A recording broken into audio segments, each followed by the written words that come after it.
Hello. Feels like I haven't made a video for a long time. I made one last week, but it feels like a long. I've been pretty busy with work and life. But last Friday? I went out and had a look around and a few places around my area where I haven't been for about kind of a month or two, and I found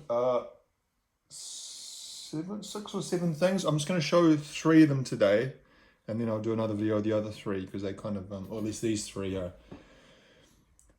by the same band, so it's better to kind of focus on that. The band of the albums that I found is, let's see if you recognize that album because I didn't. Toad the Wet Sprocket. Toad the Wet Sprocket. Remember them? If you were around in the early to mid 90s, you probably do. I knew the name, and to be honest, I only knew one song of theirs.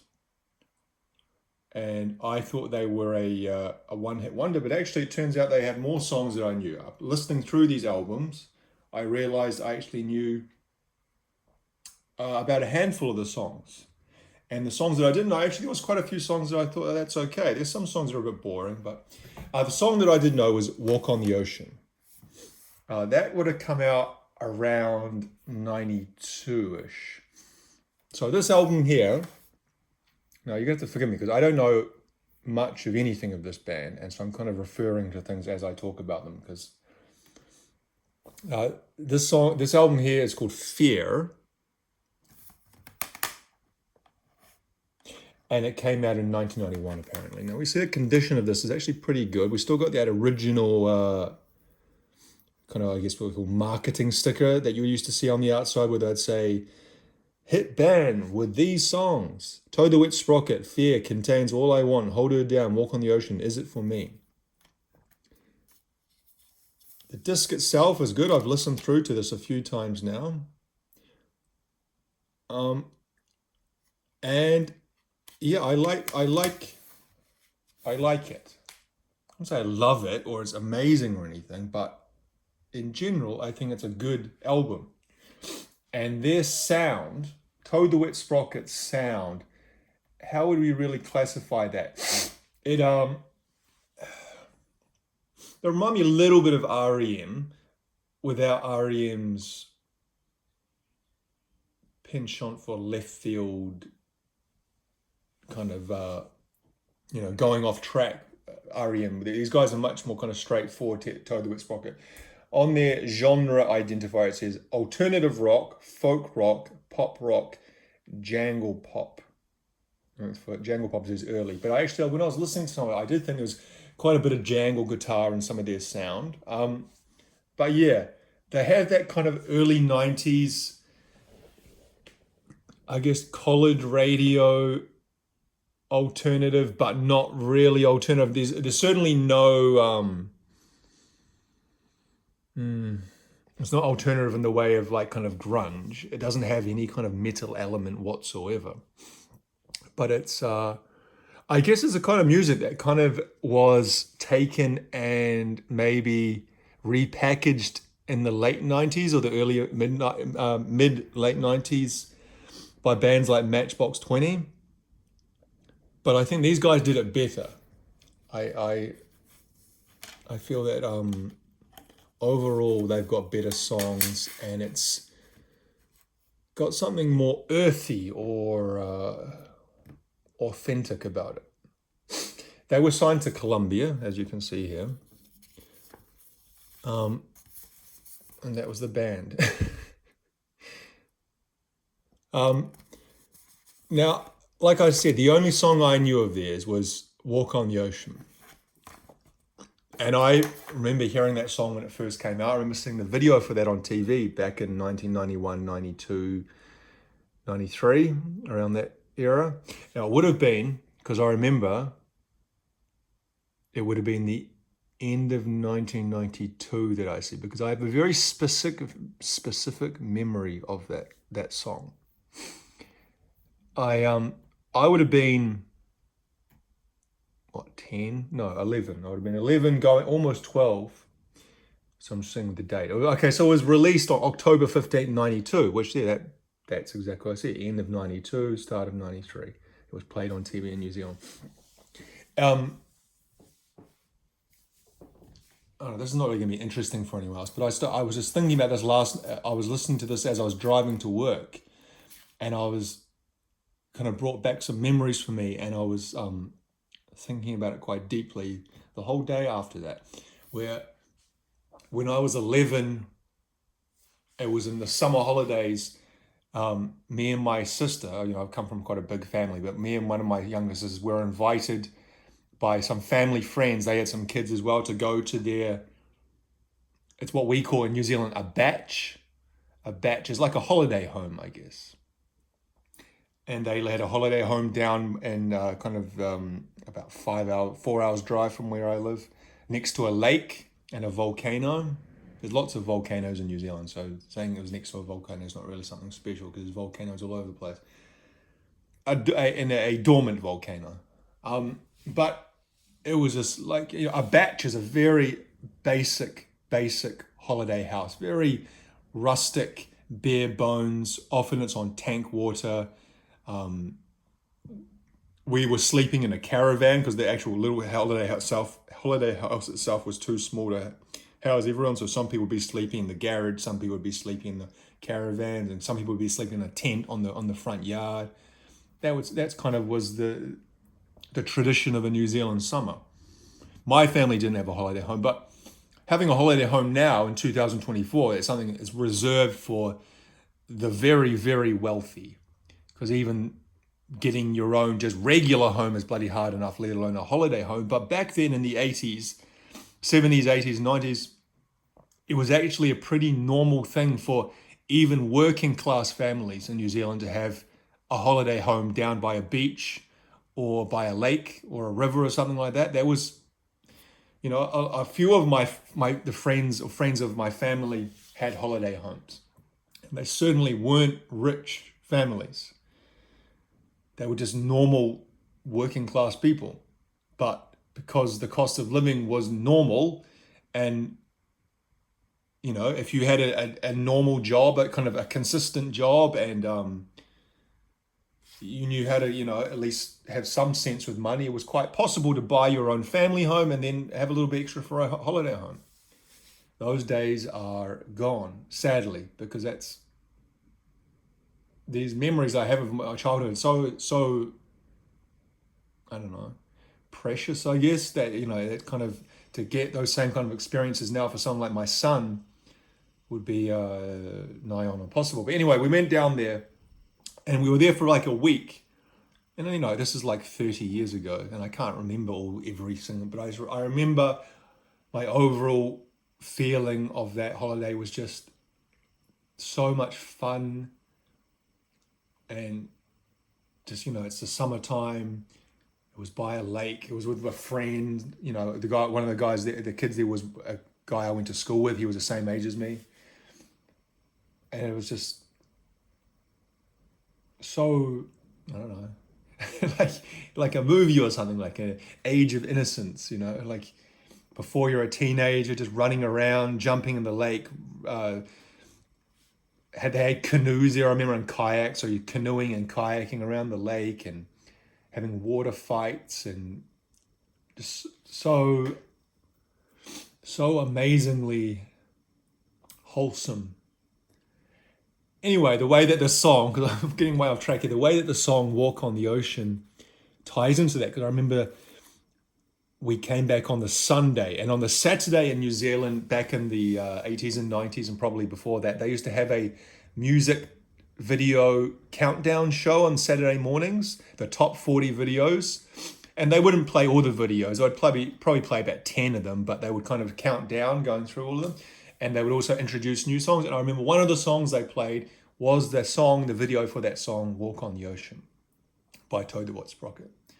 And so whenever I hear that song, I'm instantly teleported back to that summer of having a week away at Lake Tawawera, and all, I can't really As I say in almost every video, I can't explain, but I'm really not very good at explaining and putting into kind of words these feelings and emotions and memories. But it's just, not many things, or I guess as you get older, not many things are overwhelmingly positive. So many things are kind of, they're good, but they maybe have a negative part about them, or, that was good, but this thing happened, or that thing happened, or something happened before or after. But I guess with the passage of time, it kind of removes all the bad parts of the things from your childhood. And so you're left with just these overwhelmingly happy memories. At least I am. I shouldn't say everyone is, because I know a lot of people have not very nice childhoods, but I was lucky enough to have a nice childhood. And hearing these songs, brings you back and kind of reminds you how lucky you were. And yeah, it's a good song, even without all those memories and personal anecdotes. Listening to it again, I like it. It's just like kind of a simple, kind of what they call it, like folk pop, folk rock, jangle pop, alternative rock type song, kind of all those things together. Very kind of simple in the verses, and then it kind of comes in with like vocal harmonies and drums in the chorus. I've always felt that the song structurally kind of peters out a bit soon. And in the video, the video version, they actually try to remedy that. They reprise the chorus, I think. Instead of it on the CD version, it kind of dies out on a verse. And it just kind of do. It's like almost the song dies. But in the video version, the part where if you've ever seen, he throws the guitar off the sand dune, I think. They go back into the chorus again and finish on the chorus, which I think, from a songwriting point of view, probably was a better choice. But anyway, now what I was saying is that was the only song I knew from there. So I put this on, and a lot of the songs are they were in a similar vein to Walk on the Water. But then there were songs popping up going, I've heard that song before. I know that song. And so the songs that I also know is the All I Want one. All I want is to feel this way. And there was one more as well. Is it for me? Could be, is it for me? Even if it takes sorry. The camera's balanced on a stack of books and other things, and I just whacked it. Oh, sorry. Even if you take away just those singles, the album itself, it's just a good listen. It's not blowing away, earth-shakingly amazing or anything, but it's just something to sit down to and listen to, or haven't even have it on the background. It's well written, straight ahead music of that time and of that vein. So that's Fear. Never thought I'd be able to find that, but I came across. But as sometimes happens, someone's dropped off their whole collection, and so there were 3 albums there by the band. And so the second one here is their, sorry, I got to refer back to their discography. I think it is their 3rd album. No, sorry, their 4th album. So they had, before Fear, which was their commercial breakthrough, they had 2 other songs, albums. They had Bread and Circus in 1989. And they originally self-released that, but then Columbia re-released it after they signed them. And then Pale in 1990, and that was also recorded independently, and they signed with Columbia. And then Fear, which was, like I said, was the commercial breakthrough. And then after that, they released a live album. God. Then 1994 was this one here, Dulcinea. I think it's Dulcinea. The 4th studio album from Columbia Records, and the follow-up with the popular album Fear. And I actually think I like this album a little bit better. It's got a little bit more dynamics to it. So again, they say alternative rock, jangle pop. I'd say they've lost some of the folkiness in this album, this release.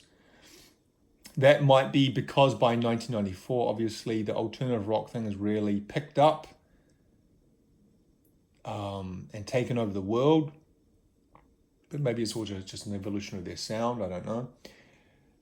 Again, this album had songs on it that I was surprised I knew. I didn't know that Toad the Wet Sprocket had so many songs that I would recognize. The one that I recognized especially was Fall Down, sorry. When will we fall down? Remember that?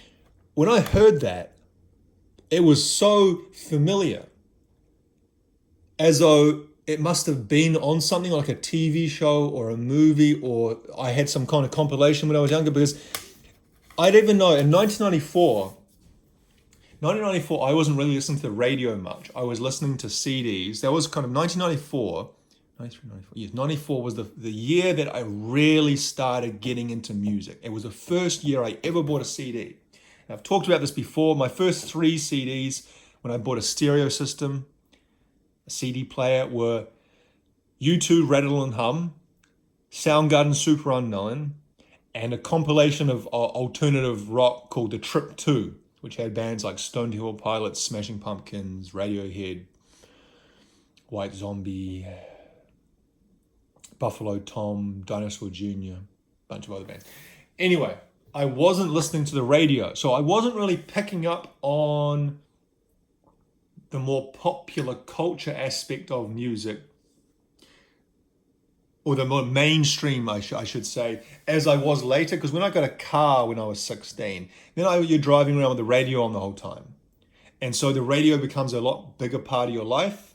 And so you just, even if you don't like songs, you kind of they get drilled into your brain, because especially back in the 90s, where radio was so much more important for airplay and album sales and stuff like that. But in 1994, when this album came out, I wasn't listening to radio. So I don't know how that song Fall Down is so fucking tightly lodged in my brain that when I heard it, I was like, I know this song. Where have I, I don't know where it was. But anyway, the fact remains is that I really knew that song. And I had no idea it was Toad the Wet Sprocket. I'm trying to see if it was ever used on a movie soundtrack or something. No. I'm sorry. It was released to US radio in April 94. It topped the Billboard Modern Rock Tracks and number 33 on the Billboard Hot 100. Peaked at number 10 in Canada. Okay, and the video was done by Samuel Bayer. He was the guy who did Smells Like Teen Spirit by Nirvana. Did a video of that. And he also did Boulevard. No, what's the one of the Green Day song? I Walk Alone. Was that Boulevard of Broken Dreams? Anyway, that song of American Idiot, Samuel Bayer did that as well.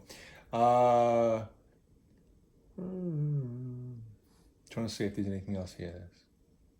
No. So it says here, this is just to kind of give you an idea of the time, Fall Down reached number 1 in the Billboard Modern Rock Tracks in June 94 and remained there for 6 weeks before being supplanted by Offspring's Come Out and Play. Now, that song, speaking about kind of music, that song was huge amongst my age group in 1993, 94, 95 in New Zealand. Fucking people loved Offspring. I was never the biggest Offspring fan. I think I've done a video about Offspring before. Offspring were always kind of a band that were kind of I don't know. I've talked before, there's kind of certain bands that it seemed that everyone was into, and I could never really understand it or like it in the same way everyone else did. And it's not as though I went around going, I hate Offspring, like anything like that. If someone asked me if I liked it, I'd say yeah, but it was just the same thing as with Green Day. Green Day Dookie, which came at a similar time, 94, I think. Was that 95? That was fucking huge. And I'm just saying, being at school in Auckland, New Zealand, as a 13, 14, 15-year-old kid, that album just seemed, and I had the same feeling. So many people loved that and talked about it and fucking were obsessed with it, and I could never really fully get it. It was too bright, I think it was the problem for me. I had a more like affinity with a slightly darker side. That's why Soundgarden was always my favorite band basically through the whole 90s. I like the kind of dark edge that they had. Bands like them and Alice in Chains and Nirvana, Metallica. Anyway, the other song from this that I know was, I think it's Something's Always Wrong. No, I can't give you a little rendition of that because I don't know the song well enough, but I knew that song as well. Now there's another song, I think it's track 10, Inside. I never heard that before, but it was just quite an interesting song. I quite like that. Like I said, back to back, I probably liked Dulcinea a bit more than I liked Fear. So yeah. Then, trying to go back to their... the third album of this, Toad the Wet Sprockets and Light Spirit, Rarities. Okay, now I'm going to admit I have not listened to this yet because I wanted to absorb these two. I wanted to get a good feel, and I don't think listening to a Rarities album, when you're trying to just kind of get into a band or kind of introduce yourself to a band, listening to a Rarities collection is probably not the best way to do that because one would assume the Rarities are rare for a reason, and if they were particularly good, they would be on these albums. Now, this was released in 95, so just after Dulcinea. And I haven't listened through to this, but anyway, I should say the one I showed before, the condition of this is good. The only problem is that one of the hinges on the jewel case, what do you call it, cover is missing. The booklet's all good. Lyrics, band photos, as you would expect. Half a rotten apple. A bird. All very 90s, isn't it? That technique of using the individual photos to make up a group photo. As I was saying, yeah, so the Rarities one I haven't listened through, but I will listen to it. But I also, like I said, I bought 6 albums last week, and so I've been trying to listen to everything. And also there's another 2 of the albums, which I'll talk about in the next video, I really like a lot as well.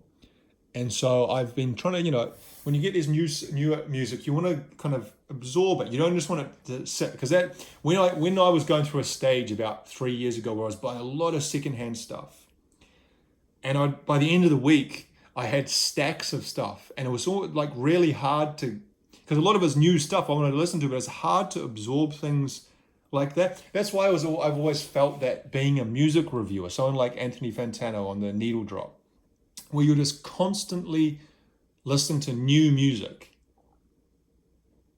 And for him, even for a music reviewer, even more so, because you're having to form an opinion about it.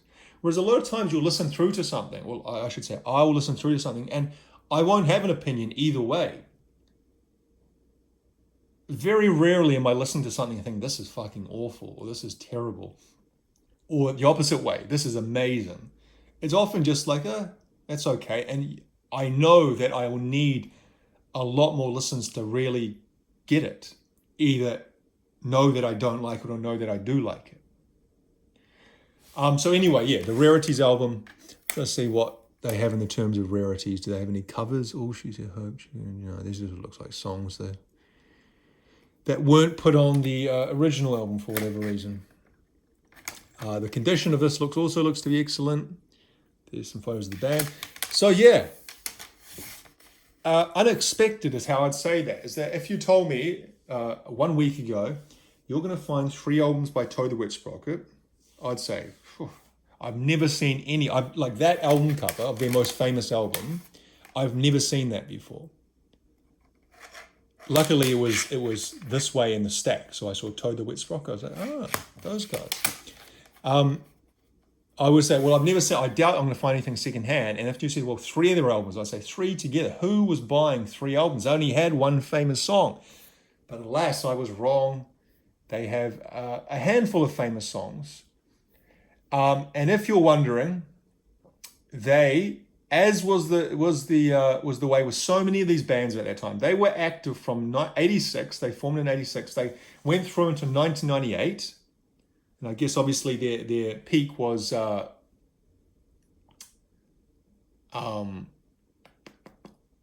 early to mid 90s, with Fear and Dulcinea or Dulcinea. And then they broke up in 98. Then they reformed in 2002 just for 1 year. Then they broke up again. And then they've been reformed from 2010 until now.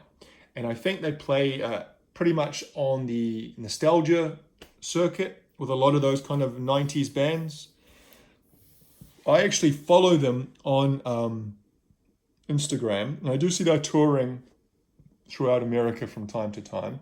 I don't think they'll even make it down this far to New Zealand because those kinds of bands just don't, do they?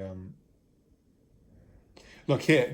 I'm looking on their Wikipedia page, and there's a VIP card for their tour that they had in 2015. They toured together with Smash Mouth, Toad the Wet Sprocket, and Tonic. Remember Tonic? Tonic have actually quite a similar sound to Toad the Wet Sprocket. A little bit more rocky, Tonic. But those are the kind of bands that they're touring with. Counting Crows. Yeah, so you can imagine. But they're also still releasing albums because their most recent album was released in 2021 called Starting Now. I'm also looking at other media appearances to see if any of their songs are used in movies that I said.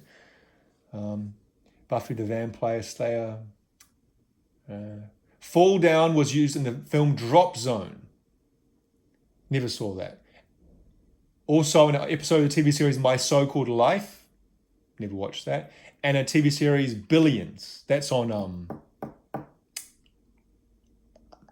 Netflix, isn't it? I've never watched it. So that's not how I've become accustomed to that song. Crazy Life is on Empire Records. Something is Always Wrong was in the movie Fear.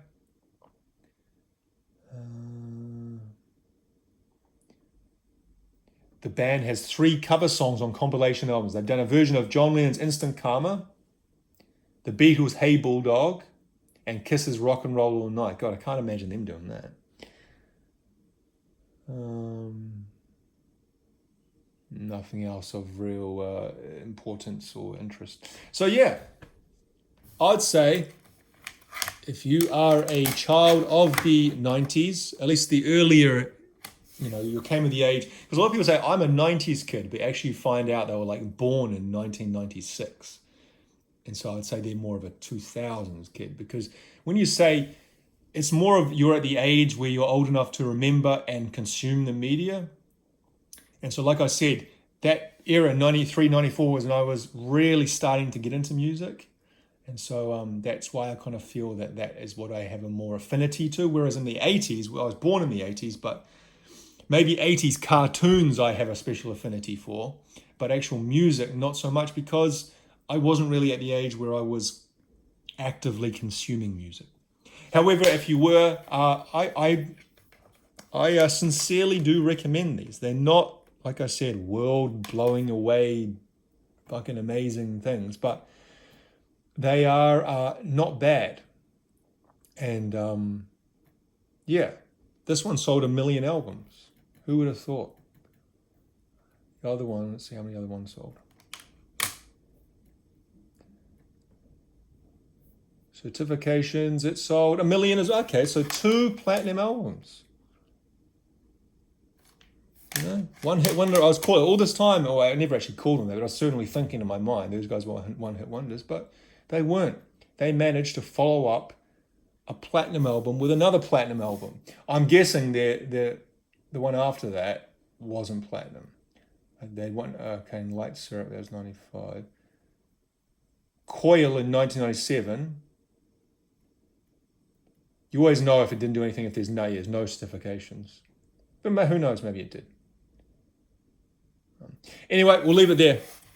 Thank you for watching. Sorry for the ramble, but yeah, take it easy.